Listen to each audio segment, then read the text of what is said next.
पेशावर की सड़कों पर बेहंगम ट्रैफिक, हर छोटी बड़ी सड़क पर ट्रैफिक में फंसी गाड़ियों के कान फाड़ देने वाले हारन।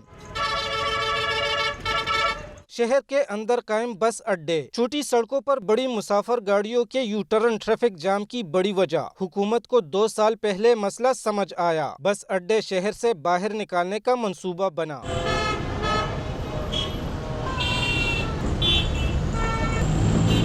पिछले साल सरदार गढ़ी में नए बस स्टैंड के लिए 300 कनाल जमीन खरीदी गई। 2 साल मंसूबा बनते गुजरे और इस साल मार्च में वज़ीर आला महमूद खान ने बस स्टैंड का संग बुनियाद रखा।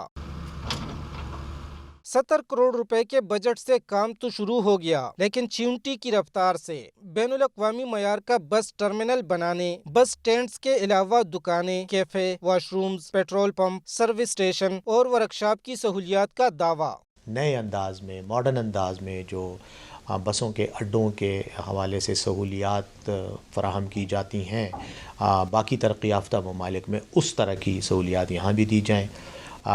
उनमें एक तो ये ऑटोमेशन का एक प्लान है कि टिकट की ख़रीदारी और ये जितने भी मराहिल होते हैं सफ़र से पहले के, उनको ऑटोमेटिक सिस्टम के ज़रिए, इलेक्ट्रॉनिक सिस्टम के ज़रिए उनको मैनेज किया जाए। हुकूमत जिस मयार का मंसूबा बताती है, अगर इसी रफ्तार से बनाया जाता रहा तो इसका हाल भी दूसरे मेगा प्रोजेक्ट जैसा होगा और फिर तारीख पे तारीख। शहर में कायम कोहाट बस स्टैंड और चारसद्दा अड्डा समेत दीगर अड्डों के सामने रक्षा और टैक्सी स्टैंड ट्रैफिक जाम की वजह बन रहे हैं। बहुत अच्छा दाम है क्योंकि यहाँ पर बहुत ज्यादा रश हो रहा है ना, आपको वैसे ही पता है ना कि रोज बरोज ट्रैफिक में इजाफा हो रहा है।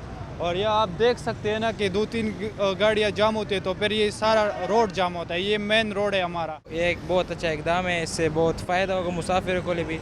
आप देख सकते हैं इधर बहुत ज़्यादा रश होता है जिससे एक्सीडेंट के खतरे भी हो सकते हैं। सूबाई हुकूमत ने जनरल बस स्टैंड के मकाम पर मेगा बिजनेस सेंटर कायम करने का फैसला भी कर रखा है, लेकिन नए बस स्टैंड की तकमील तक ये मंसूबा भी शुरू नहीं किया जा सकता। नए जनरल बस स्टैंड की तामीर से जहां मुसाफिरों को बेहतर सहूलियात मुयस्सर होंगी, तो वही शहर में ट्रैफिक के मसाइल में भी कमी आएगी।